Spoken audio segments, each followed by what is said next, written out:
Welcome to கதை திரட்டு audio books. இந்த வீடியோவில் நம்ம என்ன கதை கேட்க போகிறோம்னா, மணல் வீடு கதையின் 4வது பகுதி. நம்ம சேனலை இது வரைக்கும் சப்ஸ்கிரைப் பண்ணாதவங்க சப்ஸ்கிரைப் பண்ணுங்க. பக்கத்தில் இருக்கிற பெல் ஐகானை கிளிக் பண்ணி ஆல்ங்கிற ஆப்ஷனை ப்ரெஸ் பண்ணுங்க. ஸோ தட் நான் போடுற கதைகளை உடனுக்குடனே நீங்கள் கேட்கலாம். வாங்க கதைக்குள்ளே போகலாம். ஜெயந்தி கதவை திறந்து கொண்டு உள்ளே போனாள். டிராயிங் ரூமில் விளக்கு எரிந்து கொண்டிருந்தது. உள்ளறையில் மங்கலான விளக்கு எரிந்து கொண்டிருந்தது. அறை கதவு சாத்தி இருந்தது. ஜெயந்தி அங்கிருந்த சோஃபாவில் உட்கார்ந்து பக்கத்தில் இருந்த புத்தகத்தை எடுத்து புரட்டி கொண்டிருந்தாள். அதற்குள் எங்கிருந்தோ ஏதோ சப்தம் கேட்டது. ஜெயந்தி முதலில் அதை தன் பிரம்மை என்று எண்ணிக்கொண்டாள். திரும்பவும் கேட்டது. அவள் காதுகளை தீட்டிக் கொண்டு கேட்டாள். சந்தேகமில்லை, யாருடைய முனகல் சப்தமோ அது. மிக துன்பத்தை அடக்கி கொண்டிருந்தாற் போல, பற்களை கடித்து கொண்டு பொறுத்து கொண்டிருந்தாற் போல கேட்டது. தொடர்ந்து கேட்டுக்கொண்டே இருந்தது. ஜெயந்தி கையில் இருந்த புத்தகத்தை கீழே வைத்துவிட்டு எழுந்திருந்தாள். மேலும் கவனமாய் கேட்ட பொழுது அந்த முனகல் சப்தம் மூடியிருந்த அறைக்குள்ளிருந்து வந்தாற் போல இருந்தது. ஜெயந்தி அவ்வறையை நோக்கி போனாள். கண்ணாடி கதவுகளுக்கு பின்னால் திரைச்சீலைகள் இருந்தன. நடுவில் இரண்டாக பிரிந்திருந்த அத்திரைச்சீலைகளின் சந்த வழியாய் உள்ளே தென்பட்ட காட்சியை பார்த்து திக் பிரம்மை அடைந்து விட்டாள். உள்ளே சித்தார்த்தன் நாற்காலியோடு சேர்த்து கட்டப்பட்டிருந்தான். கைகளை பின்னுக்கு சேர்த்து கட்டப்பட்டிருந்தன. வாயில் துணி அடைக்கப்பட்டிருந்தது. அந்த முனகல் சப்தம் அவனிடமிருந்துதான் வந்திருக்கிறது. அவன் அந்த கட்டுக்களை விடுவித்துக் கொள்வதற்காக போராடி கொண்டிருந்தான். சிலையாய் நின்றுவிட்ட ஜெயந்தியின் கண் முன்னாடி பல காட்சிகள் மின்னலாய் நகர்ந்தன. அந்த வேலைக்கார பையனா சித்தார்த்தனை இவ்வாறு கட்டி போட்டிருப்பான்? இந்த சமயத்தில் இங்கே வர வேண்டுமென்று அவளுக்கு தோன்றியது. தெய்வத்தின் சங்கல்பம்தான். அச்சிறுவன் சித்தார்த்தன் வீட்டில் இல்லை என்று சொன்னான். அவளை வெளியிலேயே இருக்கும்படியும் உள்ளே வர வேண்டாம் என்றும் மறைமுகமாய் சொன்னான். அர்த்தம் இதுதானா? அவள் வராமல் இருந்தால் எவ்வளவு ஆபத்தாகி விட்டிருக்கும்? ஜெயந்தி மளமளவென்ற கதவை திறந்தாள். சித்தார்த்தா, சித்தார்த்தா! அவள் ஓடி வந்து அவன் கைகளுக்கு கட்டியிருந்த கட்டுக்களை அவிழ்த்தாள். வாயில் திணித்திருந்த துணியை எடுத்தாள். நான் வராமல் இருந்தால் எவ்வளவு ஆபத்து நிகழ்ந்திருக்கும். இந்த வேலைக்கார பையன், அந்த ராஸ்கல் என்று சொல்லிக்கொண்டே போனாள் ஜெயந்தி. கட்டுக்கள் அவிழ்த்ததுமே சித்தார்த்தன் நாற்காலியை விட்டு எழுந்திருந்தான். அவன் உடல் விரைப்பாயிற்று. ஜெயந்தியை பார்த்ததுமே அவன் பற்களை நரத்தான். அவன் கைகள் வந்து ஜெயந்தியின் தோள்களை அழுத்தமாய் பிடித்து கொண்டன. You devil, you bloody woman, you snake, you bitch, I will kill you. உன் தலையை பிளந்து விடுகிறேன் பார். உன்னை கொல்வதற்கு முன்னால் நீ ராதாவுக்கு விதித்த தண்டனையை உனக்கு நான் விதித்து விடுகிறேன். அவன் முகம் ஜெயந்தியின் முகத்தின் மீது படிந்தது. அவன் ஜெயந்தியின் கன்னத்தை கடித்தான். ஜெயந்தி வீல் என்று அலறிக்கொண்டே முகத்தை திருப்பிக் கொண்டாள். அவன் பற்களின் பிடி தவறி ஜெயந்தியின் தோளில் கடிப்பட்டது. எதிர்பாராமல் நிகழ்ந்த இந்த விபரீதத்தால் வாய் அடைத்து போய்விட்ட ஜெயந்தி அவன் பிடியில் இருந்து தப்பித்து கொள்ள போனாள். ஆனால் அது உடம்பு பிடியாய் முறுக்கேறி கொண்டிருந்தது. அவன் கண்கள் உன்மத்தமாயிருந்தன. ஜெயந்தியை அவன் கட்டிலை நோக்கி இழுத்து கொண்டிருந்தான். ஜெயந்தி தப்பித்து கொண்ட பொழுது பிடித்து சுவற்றோடு அழுத்தினான். அவள் கீழே விழுந்தாள். அவன் அவள் மேல் விழுந்தான். ஜெயந்தியின் தலையை தரையில் ஓங்கி படீர் என்று அடிக்கத் தொடங்கினான். அவன் கைகள் ஜெயந்தியின் தொண்டையை அழுத்தி கொண்டிருந்தன. அவளுக்கு மூச்சு திணறிக் கொண்டிருந்தது. அவள் அவன் கையில் தோற்று போய்க் கொண்டிருந்தாள். அது ஒரு வெறு பிடித்த மிருக பலம். அதற்குள் அறைக்குள் வேலைக்கார பையன் வந்தான். வந்ததுமே சித்தார்த்தனை பிடித்து ஜெயந்தியிடமிருந்து இழுத்தான். ஒரு வினாடி அவ்விருவரும் திமிரிக் கொண்டிருந்தார்கள்.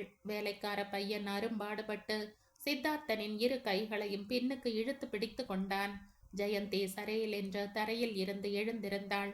அம்மா, சீக்கிரமா அந்த கைத்தை இப்படி கொண்டாங்க என்று அவசரப்படுத்தினான். ஜெயந்தி கொண்டு வந்து கொடுத்தாள். வேலைக்காரன் முனகிக் கொண்டும் கத்திக் கொண்டும் இருந்த சித்தார்த்தனை கட்டிலோடு சேர்த்து கட்டிவிட்டான். You bitch, I will kill you. உன்னை விட போவதில்லை. கத்திக்கொண்டே இருக்கையில் வேலைக்கார பையன் அரும்பாடுபட்டு ஒரு வழியாய் அவன் வாயை சுற்றிலும் துணியால் இழுத்து கட்டிவிட்டான். அவன் கட்டிலோடு சேர்த்து கட்டப்பட்ட மிருகத்தைப் போல திமிரிக் கொண்டே இருந்தான். ஜெயந்தியை பார்த்து கொண்டிருந்த கண்களில் அனல் பறந்தது. ஜெயந்தி சித்தார்த்தனின் பற்கள் அழுந்தியதால் வீங்கி போய்விட்டிருந்த கன்னத்தை தடவிக்கொண்டாள். பையன் அரைக்கதவை சாத்திவிட்டு தலையில் அடித்து கொண்டே சொன்னான், அம்மா, உங்களைத்தான் வீட்டுக்குள்ள போகாதீங்கன்னு சொன்னனே, ஏமா போனீங்க? எனக்கு எனக்கு தெரியாது என்றாள். எங்க ஐயா ராத்திரி ஆகிவிட்டால் மனுஷராய் இருக்க மாட்டாருங்க. நான் தான் அவரை அப்படி கட்டி போட்டேன். அவர் கேட்டுக்கொண்டதன் பேரில்தான் இவ்வாறு கட்டி போட்டு கொண்டிருக்கிறேன். இல்லாவிட்டால் வீட்டை எல்லாம் துவம்சம் பண்ணி விடுவார். வெளியே ஓடிப்போய் கண்ணில் தென்பட்ட பெண்ணை பிடித்து கொண்டு வந்து கழுத்தை திருகத் தொடங்கி விடுவார். ஜெயந்தி நலிந்து போய் விட்டிருந்த தலையை பிடித்து கொண்டாள். ஜெயந்தியின் மனதில் எப்பொழுதோ மாதவி எழுதியிருந்த கடிதம் மிதந்தது. அவள் இவ்வாறு வந்தது தவறுதான். மாதவி அவளை ஒரு முறை எச்சரித்திருந்தாள். அவள்தான் அதை பற்றியே மறந்து போய்விட்டாள். பகலில் அவனை பார்த்த யாரும் இரவில் அவன் இந்த மாதிரி இருப்பான் என்று நம்ப மாட்டார்கள். அம்மா, ஆட்டோ கொண்டு வந்திருக்கேன் என்றான் வேலைக்கார பையன். ஜெயந்தி மெதுவாய் அங்கிருந்து நகர்ந்தாள். பையன் ஆட்டோ வரைக்கும் வந்து வழி அனுப்பிவிட்டு உள்ளே போனான். மறுநாள் மாலை தீரஜ் பள்ளிக்கூடத்தில் இருந்து வந்தான். ஜெயந்தி அவனுக்கு டிஃபன் தந்துவிட்டு உடை மாற்றி முகம் கழுவி தலை மாறிக்கொண்டிருந்தாள்.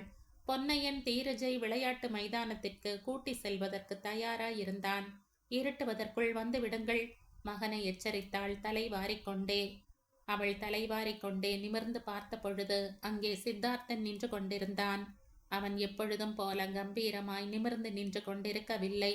கதவில் தோளை சாய்த்து கொண்டு நின்ற அவனிடம் ஏதோ தளர்ந்து போய் விட்டார் போன்ற பலவீனம் தென்பட்டது. தீரஜுக்கு தலைவாரி கொண்டிருந்த ஜெயந்தி ஒரு வினாடி அப்படியே நின்றுவிட்டாள். சித்தார்த்தன் ஜெயந்தியையே பார்த்து கொண்டிருந்தான்.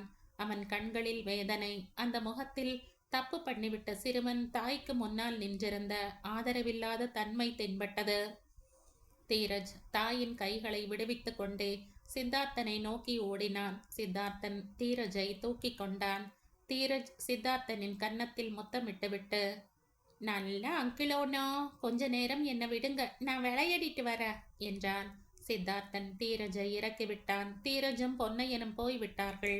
ஜெயந்தி அவனை கவனிக்காதவளைப் போலவே தீரஜின் சாமான்களை அடுக்கி வைக்கத் தொடங்கினாள். ஜெயந்தி, ராத்திரி ஏன் வந்தாய்? அக்குரல் கேட்க முடியாமல் கேட்க நேர்ந்தாற் போல இருந்தது. நீங்கள் தானே என்னை வரவழைத்து விட்டீங்க. அவள் குரலை பார்த்தால் சாதாரணமாய் இருப்பதற்கு முயன்று கொண்டிருந்தாற் போல தோன்றியது. நானா? ஜெயந்தி சரேல் என்று நிமிர்ந்து பார்த்தாள். ஆமாம், நீங்களேதான். தினமும் வருகிறவர் திடீரென்று வருவதை நிறுத்தி கொண்டு விட்டீர்கள். போன் பண்ணிய போது இருந்து கொண்டே இல்லை என்று சொல்லிவிட்டீர்கள். என்னவாச்சு? நமக்கிடையே அவ்வளவு தூரம் நடக்கக்கூடாதது ஏதாவது நடந்து விட்டதா? நான் என்ன தப்பு பண்ணிவிட்டேன்? என்னால் உங்களுக்கு என்ன வருத்தம் ஏற்பட்டு விட்டது? அதை நேருக்கு நேராய் கேட்டு தெரிந்து கொண்டு விடலாம் என்றுதான் வந்தேன். வழியில் பஸ் கெட்டு போய்விட்டதால் நேரமாகிவிட்டது. நான் வேண்டுமென்றே நேரம் கழித்து வரவில்லை. அவன் கையை நீட்டினான். போதும் போதும், நிறுத்து. என்னை வேறு எதுவும் சொல்லாதே. அவன் அங்கிருந்த நாற்காலியில் உட்கார்ந்து கொண்டான். இரு கைகளாலும் முகத்தை பொத்திக் கொண்டான். ஜெயந்தி, என்னை மன்னித்து விடு. நேற்றிரவு நடந்ததுதான் வேண்டுமென்றே செய்தது இல்லை. நான் முழு நினைவோடு உன்னிடம் அப்படி நடந்து கொள்ளவில்லை. என்னை மன்னித்து விடு. அவன் குரல் நடுங்கிற்று. அது அதல பாதாளத்திற்குள் நழுவி போய் கொண்டிருந்தாற் போல இருந்தது. ஜெயந்தி சுவற்றில் சாய்ந்து நின்று கொண்டே எங்கோ பார்த்தபடி, நான் ஒன்றும் உங்களை தப்பு சொல்லவில்லையே, நான் வந்ததுதான் தப்பு என்று நினைத்து கொண்டேன். அவன் நிமிர்ந்தான். அக்கண்களில் பச்சாதாபம், வெட்கம், எதுவும் பண்ண முடியாத ஆதரவின்மை எல்லாம் நிரம்பி வழிந்து கொண்டிருந்தன. தயவு செய்து அப்படி சொல்லாதே ப்ளீஸ். தெரிந்து செய்தாலும் தெரியாமல் செய்தாலும் என்னால் உனக்கு அவமானம் ஏற்பட்டு விட்டது. அதற்காக உன்னை காட்டிலும் நான் தான் அதிகமாய் வருத்தப்படுகிறேன். நான் மிகவும் பலவீனமானவன், வியாதியால் பீடிக்கப்பட்டவன். உங்களை பார்த்த யாருமே அப்படி எண்ணிக்கொள்ள மாட்டார்களே. உடல் அளவில் என்னை பார்த்தால் யாருக்கும் சந்தேகம் வராது. என் மனதை பற்றி யாருக்குமே தெரியாது. நான் மனநோயால் பீடிக்கப்பட்டவன். என்னவாச்சு சித்தார்த்தா? அது வியாதி என்றால் நீங்கள் பணம் படைத்தவர். உலகத்தில் நிறைய டாக்டர்கள் இருக்கிறார்கள். அவர்களில் யாராலுமே உங்களுக்கு உதவி பண்ண முடியவில்லையா? இது டாக்டர்களால் குணமடையக்கூடிய வியாதி இல்லை. பின்ன இது ஒரு மனநோய். அதிலிருந்து எனக்கு விமோச்சனம் இல்லை. என்னவாயிடுத்து? நான் நான் தெரிந்து கொள்ளலாமா? சொல்லாமல் இருக்க முடியவில்லை என்னால் ஜெயந்தி. என்னால் வாயால் சொல்ல முடியாது. தோ காகிதத்தில் எழுதி கொண்டிருக்கிறேன். நீ படி. இதை படித்த பிறகு என்னை மன்னிப்பாயோ மறுப்பாயோ அதை நீயே முடிவெடுத்துக்கொள். அவன் எழுந்து நின்று ஜேபியில் இருந்த காகிதத்தை எடுத்து அவ்விடத்தில் வைத்துவிட்டு போய்விட்டான். ஜெயந்தி அதை பிரித்து பார்த்தாள். அதில் இவ்வாறு இருந்தது. ஜெயந்தி, என் தாய் தந்தையை பற்றி உனக்கு தெரியும். என் தங்கை ராதாவை பற்றியும் நீ அறிவாய். என்னை விட 10 வயது சிறியவள் அவள். எங்களுக்கு ராதாவின் மேல் அளவுக்கு மீறிய பாசம் இருந்து வந்தது. வளர்ந்து கல்லூரி படிப்பை முடித்து கொண்டேன். எங்கள் உறவினரின் திருமணத்துக்கு போயிருந்த பொழுது எனக்கு ஒரு பெண்ணின் பரிச்சயம் ஏற்பட்டது. அவள் பெயர் சோபனா. அந்த திருமணத்துக்கு பிறகு அந்த பெண் எங்கள் ஊருக்கு வந்தாள். உத்தியோக முயற்சி என்றாள். அவளுக்கு தாயும் தந்தையும் இருந்தார்கள். ஆனால் தந்தை குடும்பத்தை கவனித்துக் கொள்ள மாட்டாராம். வீட்டு பொறுப்பு முழுவதும் சோபனாவின் தலை மீதுதான் இருந்ததாம். தம்பி தங்கைகளின் நல்லது கெட்டதை பார்க்க வேண்டிய பொறுப்பு கூட இந்த பெண்ணுடையது தானாம். எனக்கு சோபனாவின் கஷ்டங்களை கேட்ட பொழுது உண்மையிலேயே இரக்கம் ஏற்பட்டது. ஒரு பெண் இவ்வளவு குடும்ப பாரத்தை சுமந்து கொண்டிருப்பது விசேஷம்தான். சோபனாவுக்கு என் நண்பன் ஆனந்தனின் தந்தைக்கு சொந்தமாயிருந்த கம்பெனியில் வேலை வாங்கி தந்தேன். சோபனா ஸ்டெனோவாதலால் சம்பளம் நிறையவே வந்து கொண்டிருந்தது. பம்பாய் போன்ற பெரிய நகரங்களில் பெண் ஒருத்தி தனியாய் வசிப்பது கஷ்டம். அதனால் சோபனா உறவினர்கள் யார் வீட்டிலோ தங்கியிருந்தாள். அவர்களின் மகன் ரமேஷ். சோபனா ஒரு முறை அவனை எனக்கு பரிச்சயம் பண்ணி வைத்தாள். சோபனா அடிக்கடி எங்கள் வீட்டுக்கு வருவாள். வேண்டாம் என்றாலும் கேட்டுக்கொள்ளாமல் ஆப்பிள்கள், பழங்கள், பிஸ்கட்டுகள் எல்லாம் வாங்கி கொண்டு வருவாள். என் தாயிடம் மிகவும் வினயமாயிருப்பாள். அம்மா இல்லாத சமயத்தில் என்னிடம் உரிமையோடு நடந்து கொள்வாள். அப்புறமாய் மிகவும் பச்சாதாபப்பட்டு கொண்டு கடிதங்களை எழுதுவாள். நாள் அடைவில் சோபனா எனக்கு நெருக்கமாக தொடங்கிவிட்டாள். எனக்கு எல்லா விதத்திலும் சோபனாவை பிடித்து விட்டது. சோபனா படித்தவள், புத்திசாலி, 4 பேர்களுடன் பழக தெரிந்தவள். அம்மாவுக்கும் பிடித்து விட்டது. என் தாய் தந்தையர் நான் சோபனாவை மணப்பதற்கு எந்த தடையும் சொல்லவில்லை. என் தாய் சோபனாவிடம் போய் என் குண நலன்கள், விருப்பு வெறுப்புகள் எல்லாவற்றையும் எடுத்து சொன்னாள். எனக்காக அம்மா வீடு ஒன்றை வாங்கி அதில் தேவையான சாமான்களை எல்லாம் நிரப்பினாள். திருமணமானதுமே நாங்கள் அதில் குடியேறினோம். எங்களுக்கு வாழ்க்கை அமிர்தமயமாய் இருந்தது. எந்த குறையும் இல்லை. எனக்கு உத்தியோகம் கிடைத்தது. சோபனாவின் நடவடிக்கை திருமணமான பிறகு நான் எதிர்பார்த்தாற் போல இல்லை. நான் முதலிரவு அன்றைக்கு சோபனாவின் கை விரல்களில் சிவப்பு கல் வைத்த மோதிரம் ஒன்றை போட்டேன். அந்த மோதிரத்தை கடைக்கு போய் நானே சுயமாய் பார்த்து வாங்கி கொண்டு வந்தேன். 1 மாதம் கூட ஆகவில்லை. சோபனாவின் கையில் இருந்த மோதிரத்தை காணவில்லை. என்னவாயிற்று என்று கேட்டதற்கு தொலைந்து விட்டது என்றாள். எப்படி என்று கேட்டதற்கு சரியாய் பதில் சொல்லவில்லை. என் மனம் ஏதோ போல ஆகிவிட்டது. சோபனா அந்த மோதிரம் போய் விட்டதற்கு வருத்தப்படவில்லை. அதோடு கூட உங்களுக்கு மோதிரம் பெரிதா நானா என்று வேறு சண்டை போட்டாள். அதுவும் நிஜம்தானே. நான் ராஜியாகிவிட்டேன். சில நாட்களுக்கு பிறகு ஒரு நாள் ஹோட்டலுக்கு போயிருந்தேன். அங்கே நண்பர்களுடன் சேர்ந்து ரமேஷ் வந்திருந்தான். அவன் கையில் மோதிரம் இருந்தது. நான் அவனை பார்த்து இது ஏது என்று கேட்டேன். சோபனா பிறந்தநாள் பரிசாய் தந்தாள் என்றான். எனக்கு தலை சுற்றியது. வீட்டுக்கு திரும்பி வந்த பிறகு சோபனாவை உலுக்கி எடுத்து விசாரித்தேன். அவள் சரியாய் பதில் சொல்லவில்லை. வார்த்தைகளை வளர்த்து சண்டை போட்டுவிட்டு பிறந்த வீட்டுக்கு போய்விட்டாள். அம்மா கோபித்து கொண்டதால் நானே போய் கெஞ்சி அழைத்து கொண்டு வந்தேன். அவள் தாயும் தந்தையும் என்னிடம் அவர்கள் பெண்ணை துன்புறுத்த வேண்டாம் என்று பிரசங்கம் செய்தார்கள். அவ்வாறு கெஞ்சி அழைத்து வந்ததுதான் எனக்கு ஒரு பெரிய தண்டனையாகிவிட்டது. மெல்ல மெல்ல சோபனாவின் நிஜ குணம் எனக்கு புரிய தொடங்கியது. அவள் காட்டும் மரியாதை, அன்பு எல்லாம் வெறும் நடிப்பு. அவள் ஒரு ஊர் சுற்றி தனக்கு யாராவது வேண்டியிருந்தால் அவர்களை வார்த்தைகளால் மயக்கத்தில் ஆழ்த்தி விடுவதில் வல்லவள். எனக்கு பிற்பாடு இன்னொரு மிக கொடுமையான விஷயம் தெரிந்தது. திருமணமாவதற்கு முன்னால் சோபனா வேலை பண்ணி கொண்டிருந்த பொழுது ஆனந்தனின் தந்தை சோபனாவுக்கு ஒரு பிளாட்டை வாங்கி தந்திருந்தார். ஏன் தந்திருந்தார், எதற்காக என்று துப்பு துலக்கிய பொழுது சோபனாவும் அவரும் சேர்ந்து விடுமுறைக்கு ஊர்களுக்கு போவார்கள் என்று தெரிந்தது. ஆனந்தனின் தாய் நோயாளி, ஆனந்தன் ஒரு அப்பாவி. அவர்களுக்கு இதெல்லாம் தெரியாது. ஆனந்தனின் சித்தி யாரிடமோ புலம்பி அது என் காது வரைக்கும் எட்டிவிட்டது. என்னால் நம்ப முடியவில்லை. ஆனால் பெங்களூருக்கு போய் அந்த ஹோட்டலில் விசாரித்த பொழுது தெரிந்துவிட்டது. அந்த ஹோட்டல் ரிஜிஸ்டரில் அவர் மகளாய் ரெஜிஸ்டர் பண்ணி இருந்தார். எனக்கு வெறுப்பு ஏற்பட்டது. இதோடு ரமேஷின் சிநேகிதம் வேறு. சோபனா பணத்திற்காக வறுமையில் இதை பண்ணியிருந்தால் கூட நான் மன்னித்திருப்பேனோ என்னவோ. ஆனால் அப்படி இல்லை. சோபனா ஒரு ஊர் சுற்றி அவளுக்கு புடவைகள் எப்படி புதியவைகளாய் வேண்டுமோ அப்படியேதான் ஆண்களும். எனக்கு இது புரியத் தொடங்கியதுமே தளர்ந்து விட்டேன். நான் ஒரு விபச்சாரியை திருமணம் பண்ணி கொண்டிருக்கிறேன் என்று புரிந்தது. ஆண்களின் வாழ்க்கையில் அலட்சியமாய் ஆட்டம் ஆடிவிட்டு தனக்கு தேவையானதை பெற்றுக்கொள்ளும் ஒரு மோகினி பிசாசை மணந்து கொண்டிருக்கிறேன் என்று புரிந்தது. சோபனாவின் ஊர் சுற்றும் விஷயம் மெல்ல மெல்ல வெளியே பரவத் தொடங்கியது. எங்கள் குடும்பத்தை பற்றி கிசுகிசுக்கள் தொடங்கிவிட்டன. ராதாவுக்கு சம்பந்தங்கள் வருவது கஷ்டமாகிவிட்டன. ஒரு முறை சண்டை போட்ட பொழுது ராதாவின் பெயரை இழுத்து திட்டினாள். என்னால் சகித்து கொண்டிருக்க முடியவில்லை. நான் சோபனாவை அடித்து விட்டேன். உன்னை போன்றவர்களுக்கு ராதாவின் பெயரை எடுக்கக்கூட அருகதை இல்லை என்றேன். இது சோபாவின் அகத்தை தூண்டிவிட்டது. ராதாவை சாமர்த்தியமாய் தம் வீட்டுக்கு வரவழைத்து ரமேஷ் அவனுடைய 2 சிநேகிதர்களை கொண்டு ரேப் பண்ண செய்து விட்டாள்.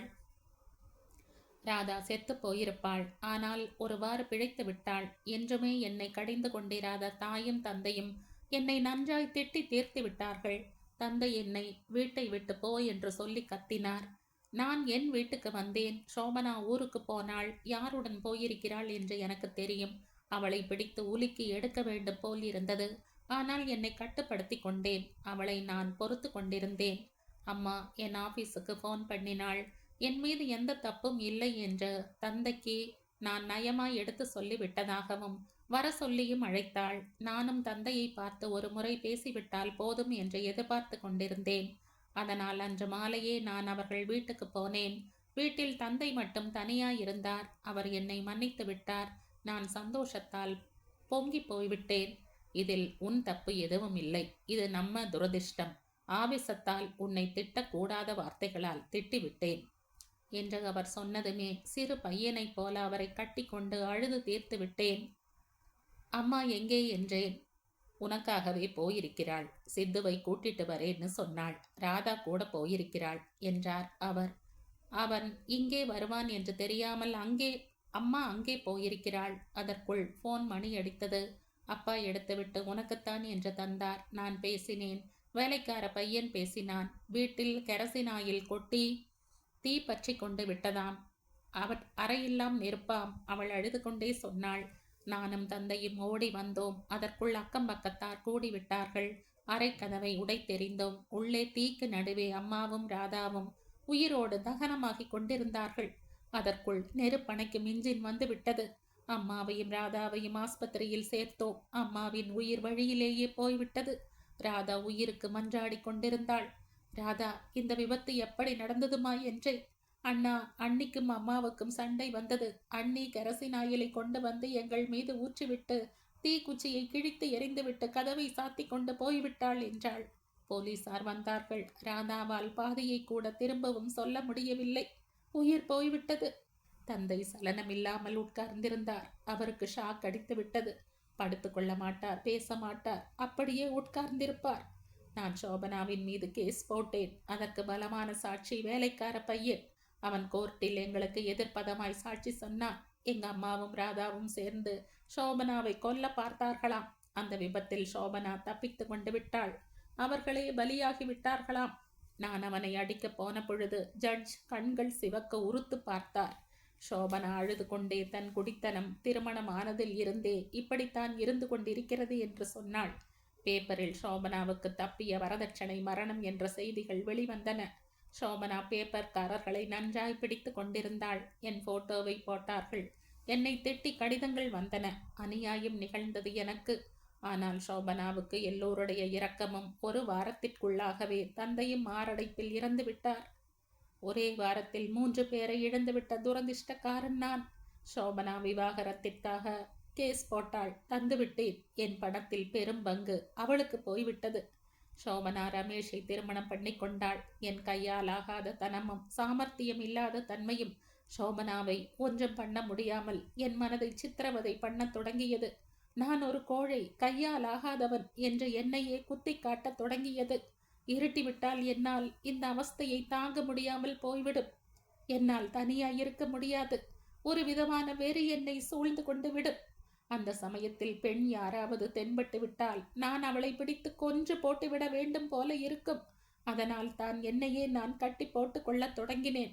அந்த சமயத்தில் என் இஷ்டப்படி வெளியே சுற்ற முடியாது. என்னால் யாருக்கும் கெடுதல் ஏற்படாது.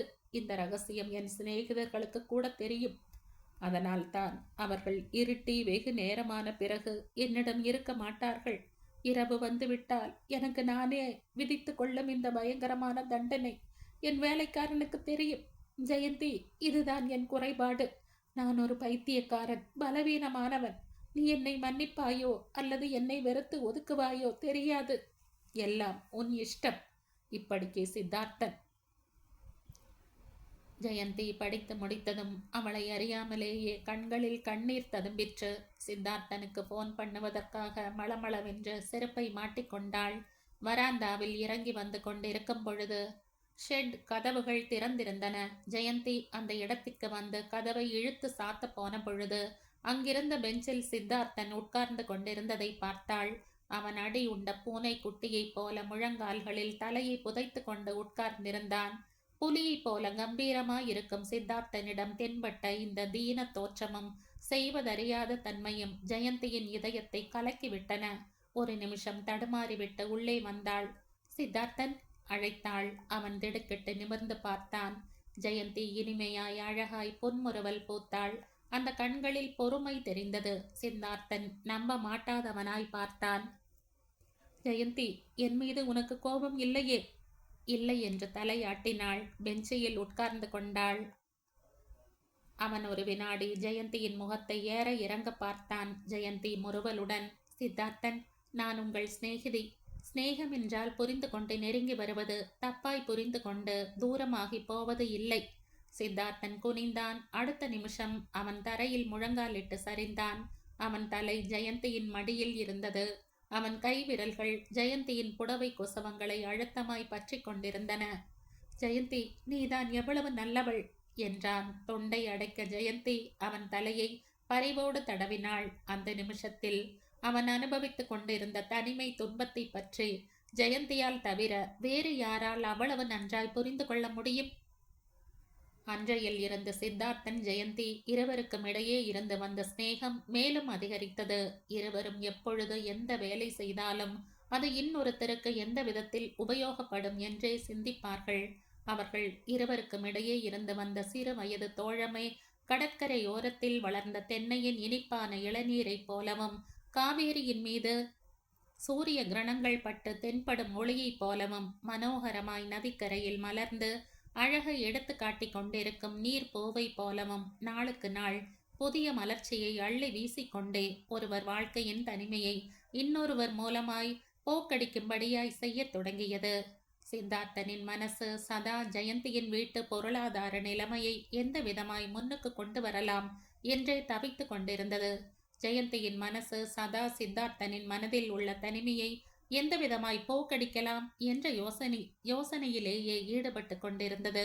சித்தார்த்தன் மெதுவாய் திறமையாய் ஒழுங்கான முறைப்படி ஜெயந்தியின் புடவைகளை பிரிண்ட் பண்ணும் வியாபாரத்தை விரிவுபடுத்தும் விதத்தை அமலாக்கி கொண்டிருந்தான். பெங்களூர் எக்ஸிபிஷனுக்கு புடவைகளை அனுப்பினார்கள்.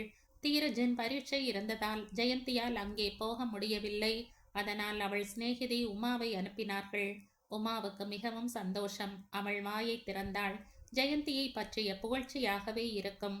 சித்தார்த்தன் தன் வேலைகள் முடிவடைந்த பிறகு கொஞ்ச நேரம் கிடைத்தாலும் போதும் வந்து ஜெயந்தியின் வீட்டில் கழிப்பான். மொட்டை மாடியில் கயிற்று கட்டிலில் சித்தார்த்தன் தீரஜை பக்கத்தில் உட்கார வைத்து கொண்டு பேசிக் கொண்டிருக்கும் பொழுது ஜெயந்தி அவ்விரவருக்கும் தட்டுக்களில் சாப்பாட்டை வைத்து அவ்விடத்திற்கே கொண்டு வருவாள். நீயும் சாப்பிடு ஜெயந்தி, அதான் ரங்கம்மா இருக்கிறாளே, பரிமாறுவாள் என்று சொன்னால் மறுத்து தலையசைத்துவிட்டு, நமக்கு பிடித்தவங்களுக்கு அருகில் உட்கார்ந்து கொண்டு விழுந்து விழுந்து பரிமாறி சாப்பிட செய்வதில் இருக்கிற திருப்தி பெண்களுக்கு வேறு எதுவும் தந்து விடாதுன்னு உங்களால் புரிந்து கொள்ள முடியாது என்று சொல்லிக் கொண்டிருந்த பொழுதே ஜெயந்தியின் யோசனை எங்கோ தாவிவிட்டது. சித்தார்த்தனுக்கு மோர் ஊற்றிக் கொண்டிருந்தவள் நடுவில் அப்படியே மறந்து போய் சிலையாய் சூனியத்தை பார்த்தபடி நின்று விட்டாள். மம்மி, மோர் ஊத்து! தீரஜ் கத்தியதால் திடுக்கிட்டு இந்த உலகத்துக்கு திரும்பி வந்தாள். ஜெயந்தி பேச்சுக்கு நடுவில் அவ்வப்பொழுது இவ்வாறு சூழ்நிலையை மறந்து போய் வேறு உலகத்தில் சஞ்சரிக்க தொடங்கி விடுவதையும் அல்லது மௌனமாய் இருந்து கொண்டு விடுவதையும் சித்தார்த்தன் கவனிக்க தவறவில்லை. ஒரு நாள் பிற்பகல் வேளையில் இதே போல உட்கார்ந்து கொண்டிருந்த பொழுது போஸ்டில் ஒரு பார்சல் வந்தது. ஜெயந்தி கையொப்பமிட்டு வாங்கி கொண்டாள். தீரஜின் பெயரில் அவன் தந்தை அனுப்பியிருந்த படங்களுடன் இருந்த புத்தகங்கள் அவை. சித்தார்த்தன் ஃப்ரம் அட்ரஸை பார்த்தான். சிவரஞ்சன் கேர் ஆஃப் அந்த புத்தக கடையின் பெயர் இருந்தது. அப்பா எனக்கு புத்தகங்களை அனுப்பி இருக்கிறார். தீரஜ் அவைகளை பார்த்துவிட்டு சந்தோஷத்தால் தலை கால் புரியாமல் குதித்து கொண்டு வீட்டையெல்லாம் வளைய வந்தான். அங்கிள் ரொம்ப நன்னா இருக்கில்ல என்று காட்டி மகிழ்ந்து போனான். மம்மி, நான் தோ என் ஃப்ரெண்ட் ராஜீவிடம் காட்டிவிட்டு வருகிறேன் என்று ஜெயந்தி கூப்பிட கூப்பிட காதில் போட்டு கொள்ளாமல் எதிர்த்த வீட்டுக்கு ஓடிவிட்டான். ஜெயந்தி அந்த இடத்தில் உட்கார்ந்து புது ரகத்தில் வந்திருந்த மர டிசைன்களை சாயத்தில் தோய்த்து துணியில் போட்டு பார்த்து அவற்றை நாணயத்தை சோதித்து கொண்டிருந்தாள். ஜெயந்தி, சித்தார்த்தன் கூப்பிட்டான். ஒன்று கேட்கிறேன், ஒன்றும் நினைத்து கொள்ள மாட்டாயே? கேளுங்கள், நீங்கள் என்ன கேட்டாலும் நான் ஒன்றும் நினைத்து கொள்ள மாட்டேன். தீரஜின் தந்தை எல்லை பிரதேசத்தில் இருக்கிறதாய் சொன்னால் அல்லவா? சொன்னாயல்லவா? அப்படி என்றால் இந்த புத்தகங்கள் ஹைதராபாத்தில் இருந்து எப்படி வந்தன? ஜெயந்தி நிமிர்ந்தாள். மேஜைக்கு எதிரே சித்தார்த்தன் பேண்ட் ஜேபியில் கைகளை நுழைத்து கொண்டு ஜெயந்தியையே பார்த்து கொண்டு நின்றிருந்தான். அவன் கண்களில் சிநேக மனப்பான்மையை பார்த்த ஜெயந்தியால் பொய் சொல்ல முடியவில்லை. அந்த புத்தகங்களை தீரஜின் டாடி அனுப்பவில்லை. அவன் ஆச்சரியமடைந்தான். பின்ன? அவன் புருவங்கள் கேள்விக்குறியோடு பார்த்தன. தீரஜ் தன் சக பிள்ளைகளின் தந்தைகள் ஏதேதோ அனுப்புகிறார்கள் என்று ஏங்கியதை பார்த்துவிட்டு அவன் வருத்தத்தை காண சகிக்காதவளாய், நானேதான் ஹைதராபாத்தில் உள்ள அந்த புத்தக கடைக்கு கடிதம் எழுதி பணம் அனுப்பினேன்.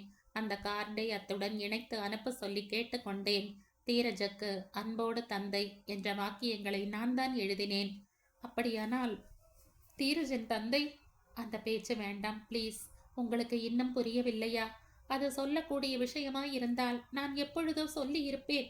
எனக்கு தெரியும். ஆனால் அந்த விஷயத்தில் என்னால் ஏதாவது உதவி பண்ண முடியுமானதான். அது கடவுளால் கூட எனக்கு உதவி பண்ண முடியாது. அப்படிப்பட்ட துரதிர்ஷ்டம் என்னுடையது. எப்படியோ இருக்க வேண்டிய வாழ்க்கை என்னுடையது. செய்யாத தப்பிற்கு தண்டனையை அனுபவித்துக் கொண்டிருக்கிறேன். சில சமயம் தீரஜை பார்க்கும் பொழுது ஜெயந்தி மேஜை மேல் முகத்தை கவிழ்த்து கொண்டு அழத் தொடங்கினாள். ஜெயந்தி ப்ளீஸ். அவன் ஜெயந்தியை தீண்டவில்லை. ஆனால் அந்த வார்த்தைகளில் அதையும் விட இன்னும் அதிகமாய் இழுத்து கிட்டே அணைத்து கொண்டு தேற்றினார் போன்ற நெருக்கம் இருந்தது. இதப்பா, தீரஜ் வருகிறான், சித்தார்த்தன் எச்சரித்தான். ஜெயந்தி சட்டென்று எழுந்திருந்து புடவை தலைப்பால் கண்களை துடைத்து கொண்டாள்.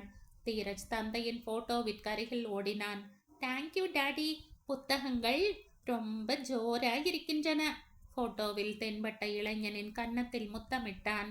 தீரஜன் சந்தோஷத்தை ஜெயந்தியும் சித்தார்த்தனும் ஊமைகளாய் நின்றபடி பார்த்து கொண்டிருந்தார்கள். ஜெயந்தி தன் வேலையை பார்க்க உள்ளே போய்விட்ட பிறகு தீரஜை மடியில் உட்கார வைத்து கொண்டு அந்த காமிக் புத்தகங்களை பார்த்து விவரித்து சொல்லிக் கொண்டிருந்த சித்தார்த்தனின் மனது பற்பல விதமாய் யோசிக்க தொடங்கியது.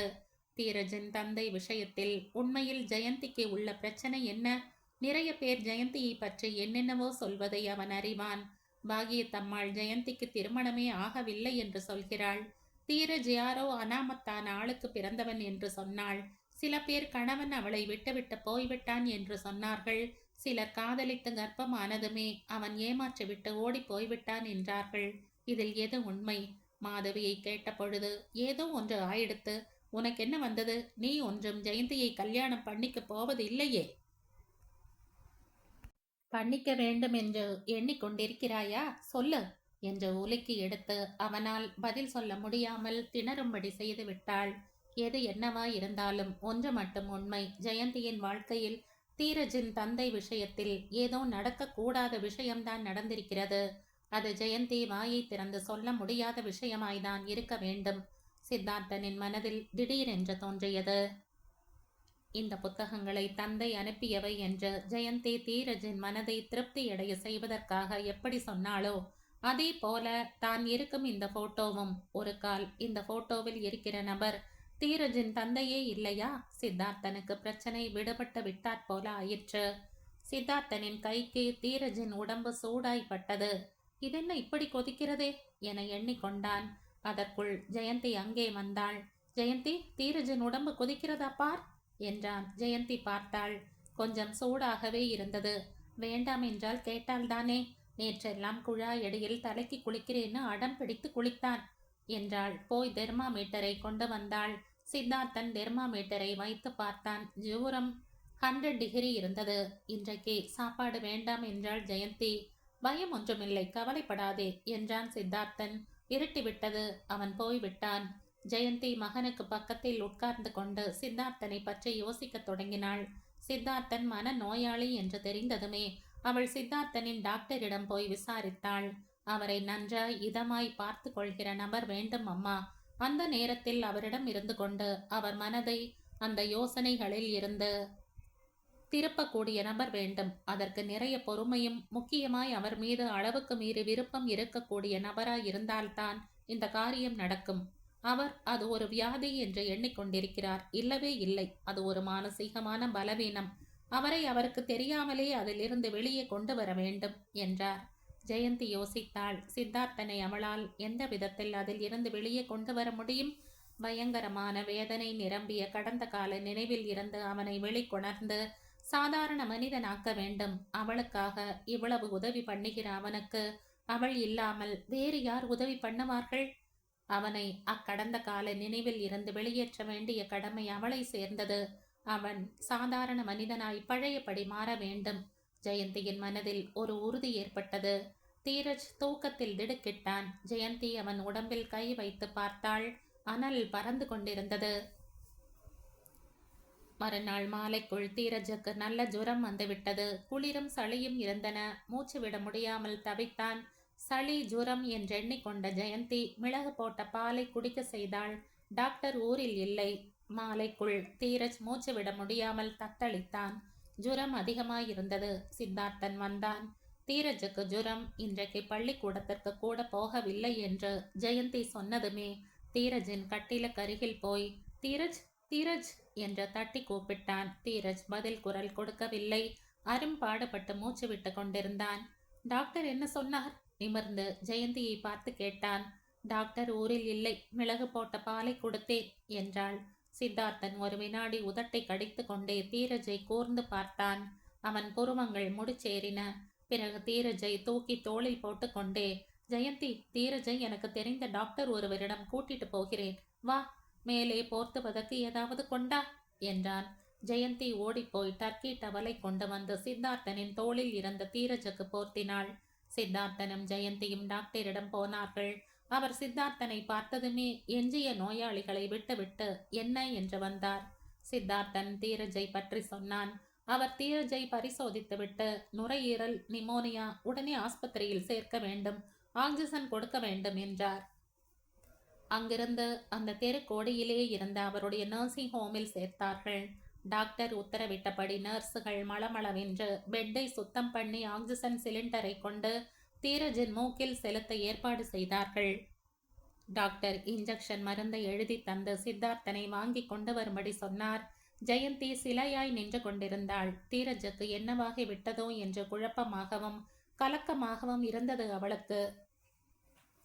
சுமார் 1 மணி நேரம் கழித்து சித்தார்த்தன் பரபரப்புடன் ஓட்டமும் நடையுமாய் வந்தான். சாரி, இந்த இன்ஜெக்ஷனை எவ்வளவு ஷாப்புகளில் கேட்டாலும் இல்லை என்று சொல்லிவிட்டாங்க. அலைந்து அலைந்து திரிந்து வாங்கி வருவதற்குள் நேரமாகிவிட்டது என்றான். டாக்டர் தீரஜுக்கு இன்ஜெக்ஷனை குத்தினார். அவர் கூட இந்த 1 மணி நேரமாய் அங்கேயே காத்து கொண்டிருந்தார். ஜெயந்தி அங்கிருந்து பெஞ்சில் உட்கார்ந்து கொண்டாள். நர்ஸுகள் ஜெயந்தியை கிட்டே வரவிடவில்லை. இன்ஜெக்ஷனை தந்து கொண்டும் ஆக்சிஜன் சரியா ஏறி கொண்டிருக்கிறதா இல்லையா என்று பார்த்து கொண்டும் அவர்களே சிரத்தையாய் கவனித்து கொண்டார்கள். ஜெயந்தி கிட்டே போனால் நர்ஸ், ஒரு நிமிஷம் கொஞ்சம் அப்பால் போய் இருங்கம்மா, இப்பொழுது உன்னை விட உங்க மகனுக்கு எங்கள் தேவைதான் அதிகமாய் வேண்டும் என்றாள். ஜெயந்தி வந்து பெஞ்சியில் பொம்மையாய் உட்கார்ந்து கொண்டாள். சித்தார்த்தன் அவளிடம் வந்தான். அவனுக்கு ஜெயந்தியை பார்த்த பொழுது இரக்கமாய் இருந்தது. அவள் பட்டு கொண்டிருந்த கவலை, பயம், திகில் எல்லாம் அவனுக்கு நன்றாகவே புரிந்தன. ஜெயந்தி என்றான் பரிவோடு. அவள் நிமிர்ந்து கண்ணீர் மல்கிய கண்களோடு அவனை பார்த்தாள். பார்த்து கொண்டிருந்த பொழுதே அந்த முகத்தில் அழுகை பொத்து கொண்டு வந்தது. தீரஜுக்கு சரியாகி விடுமா? சரியாகிவிடும், பயப்படாதே. சித்தார்த்தன், தீரஜுக்கு ஏதாவது ஆகிவிட்டால் என்னால் தாங்கிக் கொள்ள முடியாது. புடவை தலைப்பால் முகத்தை பொத்திக் கொண்டு அழத் தொடங்கினாள். சித்தார்த்தனின் கை ஜெயந்தியின் தலை மீது படிந்தது. அவன் ஜெயந்தியை தைரியத்தை வரவழைத்துக் கொள் என்பது போல தலை மீது லேசாய் தட்டிவிட்டு, ஜெயந்தி, ஒன்றுமாகாது, பயப்படாதே என்றான். தீரஜ் அம்மா என்று கூப்பிடுகிற வரைக்கும் எனக்கு இந்த பயம் போகாது சித்தார்த்தன். உங்களுக்கு தெரியாது, நான் ரொம்ப துரதிர்ஷ்டசாலி. எவ்வளவு கஷ்டங்கள் வந்த போதும் இப்படி உறுதியாய் எப்படி இருந்து கொண்டிருக்கிறேன் தெரியுமா? தீரஜை பார்த்துதான். ஜெயந்தி சட்டென்று அவன் கைகளில் முகத்தை பொத்தி கொண்டு அழுது தீர்த்து விட்டாள். சித்தார்த்தன் அவள் தலையை தடவி தந்தான், ஆறுதல் அளிப்பது போல. நாம பண்ணக்கூடியது எல்லாம் பண்ணுகிறோம், ஒன்றும் பயமில்லை. சமயத்திற்கு டாக்டரிடம் கூட்டி வந்து விட்டோமே, அதுதான் தெய்வத்தின் கருணை என்றான். டாக்டர் கூட வெளியே வந்து, இன்னும் ஒரு 4 மணி நேரம் போனால் தான் சொல்ல முடியும் என்று சொன்னார். சித்தார்த்தனின் முகத்தோற்றத்தையும் அவன் தீரஜை கலக்கத்தோடு பார்ப்பதையும் கண்ட ஜெயந்தியின் இதயம் பீதியால் தளர்ந்து போயிற்று. டாக்டர் இன்னொரு இன்ஜெக்ஷனை தந்துவிட்டு நர்ஸிடம் எடுத்துக்கொள்ள வேண்டிய ஜாக்கிரதைகளை சொல்லிவிட்டு போய்விட்டார். அவரை இருக்க சொல்லுங்கள் சித்தார்த்தன் என்றாள் ஜெயந்தி தீனமாய். யார் இருந்து இனி என்ன பண்ணிடுவாங்கம்மா? மருந்துகளை தந்திருக்கிறோம், வேலை பண்ணும் என்றாள் நர்ஸ். சித்தார்த்தன் வந்து ஜெயந்தி கருகில் நின்றான். காஃபி குடிக்கிறாயா? பரிவோடு தாழ்ந்த குரலில் கேட்டான். ம் என்றாள் மறுப்பு தெரிவித்தபடி. சித்தார்த்தன் ஜெயந்திக்கு பக்கத்தில் உட்கார்ந்து கொண்டான். ஜெயந்தியின் கையை தன் கையில் எடுத்து கொண்டான். ஜெயந்தியின் உள்ளங்கை வியர்த்திருந்தது. அவள் மனநிலையை எடுத்து காட்டிற்று அது. ஜெயந்திக்கு என்ன சொல்லி தேறுதல் கூற முடியும் அவனால்? தீரஜ் கண்களை திறந்து அம்மா என்றாலே ஒழிய ஜெயந்தியின் கண்களில் உயிர் திரும்பி வராது. ஜெயந்தியின் கையை அவன் மெதுவாய் தட்டி கொண்டிருந்தான். அந்த ஸ்பரிசத்தில் சிநேகபூர்வமான ஆறுதல் இருந்தது. எங்கிருந்தோ கடியார மணி அடித்தது. சித்தார்த்தன் நேரத்தை பார்த்து கொண்டான். மணி 3 அடித்திருந்தது. தீரஜ் லேசாய் புரண்டான். நர்ஸ் திரும்பவும் 2 இன்ஜெக்ஷன்களை தந்தாள். ஆக்சிஜனை சரி பண்ணினாள். தீரஜ் இம்முறை நன்றாய் புரண்டான். சித்தார்த்தன் கட்டிலுக்கு அருகில் வந்தான். தீரஜ், தீரஜ் கூப்பிட்டான். தீரஜ் கொஞ்சம் கண்களை திறந்தான். தீரஜ், ஜெயந்தி கூப்பிட்டாள். மம்மி. அவன் உதடுகள் மெதுவாய் அசைந்தன. நர்ஸ் கொடுத்திருந்த இன்ஜெக்ஷன் மூலமாய் அக்கண்கள் திரும்பவும் மயக்கத்துடன் மூடிக்கொண்டன. கண்களை திறந்து விட்டான் இல்லையா? இனி பயம் இல்லை. நீங்கள் கொஞ்ச நேரம் படுத்துக்கங்க என்றாள் நர்ஸ். பரவாயில்லை, நீங்கள் கொஞ்ச நேரமாய் ரொம்ப கொட்டாவி விட்டு கொண்டிருக்கீங்க. நான் பார்த்து கொள்கிறேன், நீங்கள் வேணுமானால் படுத்துக்கங்க என்றான் சித்தார்த்தன். தேங்க்யூ, ஒரு 10 நிமிஷத்தில் எழுந்து விடுகிறேன். ராத்திரி ஆபரேஷன் கேஸ் ஒன்று, கண்ணை கொட்ட விடவில்லை. நர்ஸ் நன்றியோடு பார்த்துவிட்டு போய் பெஞ்சியில் படுத்து கொண்டாள். சித்தார்த்தன் தீரஜின் கட்டிலுக்கு பக்கத்தில் இருந்த நாற்காலியில் உட்கார்ந்து கொண்டான். ஜெயந்தி அவனுக்கு பக்கத்திலேயே ஒரு ஸ்டூலை போட்டு கொண்டு வந்து உட்கார்ந்தாள். நீ படுத்துக்கொள் ஜெயந்தி. நீங்கள் கொஞ்ச நேரம் படுத்து கொள்ளுங்கள். அவன் நேரத்தை பார்த்து கொண்டே, இன்னும் 2 மணி நேரத்தில் விடிந்து விடப் போகிறது என்றான். ஜெயந்தி எழுந்து அவனுக்கு எதிராய் வந்து நின்று அவனை வியப்போடும் ஆச்சரியத்தோடும் சந்தோஷமாய் பார்க்க தொடங்கினாள். என்ன அப்படி பார்க்கிறாய் என்றான் அவன். நீங்கள் நீங்கள் நான் எனக்கு என்ன ஆயிடுத்து? அவன் புரியாமல் விழித்தான். சித்தார்த்தன், இன்றிரவெல்லாம் நீங்கள் விழித்து கொண்டே இருந்தீர்கள். எதிரே நான் இருந்தேன், நர்ஸ் இருந்தாள். நீங்கள் எவ்வளவு சாதாரணமாய் இருந்தீங்க. உங்களை நீங்கள் கட்டி போட்டுக் கொள்ளவில்லை. எந்த வெறியும் ஆவேசமும் வரவில்லை. அவன் குழப்பத்துடன் பார்த்தான். ஆமாம் போலிருக்கே. அவன் கண்களில் தாங்க முடியாத சந்தோஷம் தென்பட்டது.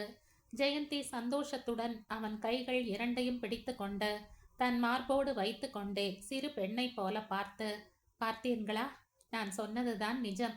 அந்த உங்கள் நிலைமை உங்கள் உடம்பில் உள்ள நோய் அல்ல. அது நீங்கள் சொல்வது போல உங்கள் பைத்திய நிலைமையும் அல்ல. உங்களுக்குள் இருக்கும் தனிமை. சித்தார்த்தன், இன்றைக்கு தீரஜின் பிராண கண்டம் தப்பிற்று. எனக்கு மிக சந்தோஷமாய் இருக்கிறது. நீங்கள் சாதாரண மனிதனாய் இருக்கீங்க. இது எனக்கு எவ்வளவு சந்தோஷமாய் இருக்கிறது தெரியுமா என்றாள். சித்தார்த்தன் வாய் அடைத்து போனவனாய் ஜெயந்தியின் சந்தோஷத்தை பார்த்து கொண்டிருந்தான். இது கனவா, நினைவா? தான் சாதாரணமாய் இருப்பது எவ்வளவு வருஷங்களுக்கு பிறகு அவன் ராத்திரி வேளையில் திரும்பவும் சாதாரண மனிதனாய் நடந்து கொண்டிருக்கிறான். சித்தார்த்தனால் இதை நம்பவே முடியவில்லை. இது ஜெயந்தியால் தான் சாத்தியமாயிற்று. அவனுக்கு அந்த சமயத்தில் சட்டென்று ஜெயந்தியை அலாக்காய் தூக்கி கிர் என்று தலைக்கு மேலாய் சுற்ற வேண்டும் போல சந்தோஷம் ஏற்பட்டது. ஜெயந்தியின்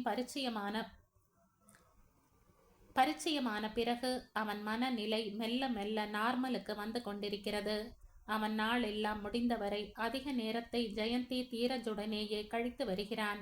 இரவு வேளைகளில் தனியாய் இருக்கும் பொழுது ஜெயந்தியின் பேச்சுக்களும் தீரஜின் குறும்புகளும் தான் நினைவுக்கு வந்து கொண்டிருந்தன. அவன் அவர்களோடோ அல்லது அவர்கள் அவனிடமோ இருப்பது போலேயோ உணர்வு ஏற்பட்டு கொண்டிருந்தன. அன்றைக்கு ஜெயந்தி வந்துவிட்டு போன பிறகு அவன் மனதில் இன்னொரு கோழைத்தனம் ஏற்பட்டது. மறுபடியும் என்றைக்காவது ஜெயந்திக்கு முன்னிலையில் அப்படி நடந்து கொண்டால் என்ன செய்கிறது என்ற உணர்வு. இன்றைக்கு இந்த இரவு முழுவதும் ஜெயந்தியோடு தனியாய் ஒரே பெஞ்சியின் மீது அருகருகில் உட்கார்ந்து கொண்டே கழித்திருக்கிறார்கள். எதிரே நர்ஸ் வேறு இருந்தாள். ஆனாலும் அவனிடம் அந்த மிருக வெறி தலை காட்டவில்லை.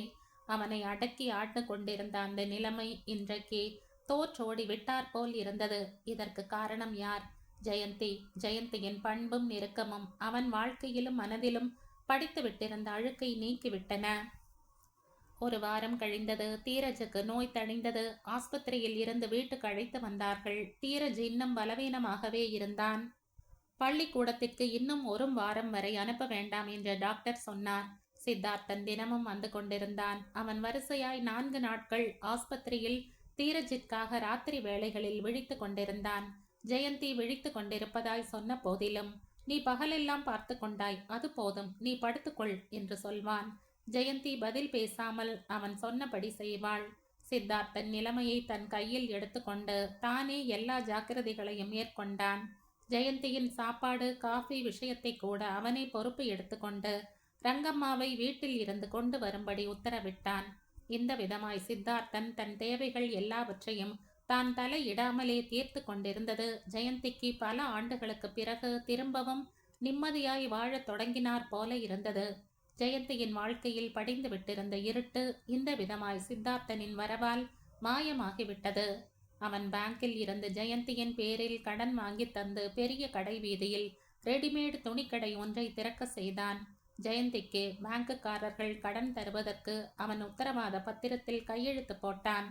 ஐயோ, இவ்வளவு கடனை என்னால் தீர்க்க முடியுமா? மார்பில் கை வைத்து கொண்டே கேட்டாள் ஜெயந்தி. நீ இல்லை, உன் கடையே தீர்த்துவிடும் என்றான் அவன். கடையை திறந்தார்கள். அதற்கு கிரகலட்சுமி சாரி எம்போரியம் என்ற பெயர் வைத்தார்கள். நடுத்தர குடும்பத்து பெண்களுக்கு கிடைக்கக்கூடிய விலையில் புடவைகளை விற்பதே அவர்களின் நோக்கம். கடையில் முதலாக பில்லை சித்தார்த்தன் வாங்கி கொண்டு பணம் தந்தான். அனாதை ஆசிரமத்திற்கு அவன் தாயின் ஞாபகார்த்தமாய் வழங்கும் புடவைகளை வாங்கினான். தெரிந்தவர்கள் மிக சிலரை மட்டுமே அழைத்திருந்தார்கள். அழைத்தவர்கள் எல்லோரும் வந்து போய்விட்டார்கள்.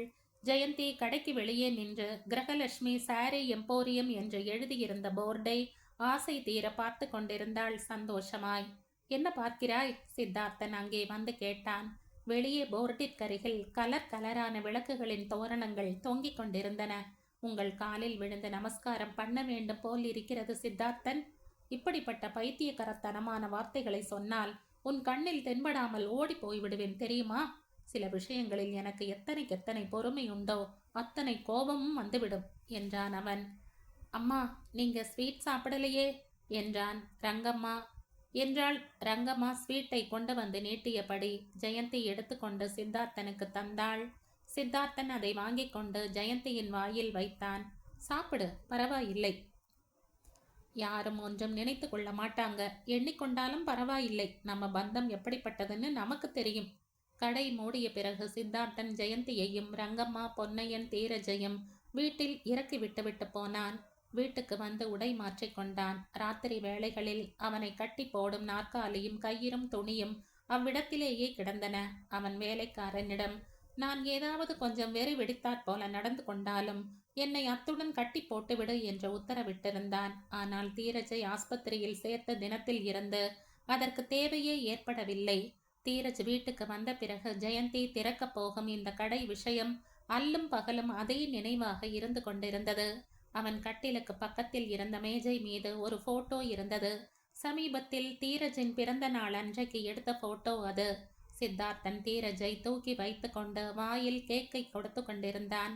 ஜெயந்தி பக்கத்தில் நின்று கொண்டு சிரித்த முகத்துடன் பார்த்து கொண்டிருக்கிறாள். அவன் விருப்பமுடன் அந்த போட்டோவையே பார்த்து கொண்டிருந்தான். தன் முகத்தில் தோன்றிய சந்தோஷத்தை பார்த்து அவனுக்கே ஆச்சரியமாயிருந்தது. இன்னும் என்னுள் சந்தோஷத்தை அனுபவிக்கக்கூடிய நுட்பமான உள்ளம் இருக்கிறதா என்று தோன்றத் தொடங்கியது. மறுநாள் ஜெயந்தி சித்தார்த்தனை சீக்கிரமாய் வர சொல்லி போன் பண்ணினாள். ஏன் கேட்டான். வேலை இருக்கிறது. தீரஜையும் என்னையும் நீங்கள் ஒரு இடத்துக்கு கூட்டிட்டு போகணும். எத்தனை மணிக்கு வர சொல்கிறாய்? 6 மணிக்கு. சித்தார்த்தன் மாலை 6 மணிக்கு வந்தான். தீரஜும் ஜெயந்தியும் ரெடியா இருந்தார்கள். கூடவே சின்ன கூடையில் பழங்கள், பூ மாலை, தேங்காய்கள் ரெடியா இருந்தன. கோவிலுக்கா கேட்டான். ஆமாம். மூவரும் கோவிலுக்கு வந்தார்கள். ஜெயந்தி தேங்காய்களையும் பூ மாலையையும் தந்து பூஜை பண்ண செய்தாள். மணி அடித்துவிட்டு நமஸ்காரம் பண்ணினாள். தீரஜ் மணியடிக்க வேண்டும் என்று ரகளை பண்ணிய பொழுது சித்தார்த்தன் தீரஜை தூக்கி பிடித்து கொண்டு மணியடிக்க செய்தான். பூஜை ஆனதும் ஜெயந்தி ஒரு நிமிஷம் உட்காரலாம் என்றாள். மூவரும் உட்கார்ந்து கொண்டார்கள். சுவாமியிடம் என்ன வேண்டும் என்று வேண்டிக் கொண்டாய் கேட்டான் அவன். ஒன்றையும் வேண்டும் என்று வேண்டிக் கொள்ளவில்லை. உங்கள் குளிர்ந்த சிநேகத்தின் நிழலை எனக்கு அருளியதற்காக நன்றி தெரிவித்துக் கொண்டேன் என்றாள். தேங்காயை உடைத்து மூவரும் சாப்பிட்டார்கள். நான் கோவிலுக்கு வந்து எவ்வளவு வருஷமாகிவிட்டது என்றாள் ஜெயந்தி. ஏன் வராமல் நிறுத்தி கொண்டாய் கேட்டான் அவன். இந்த கதையின் தொடர்ச்சியை அடுத்த பதிவில் கேட்கலாம். நன்றி.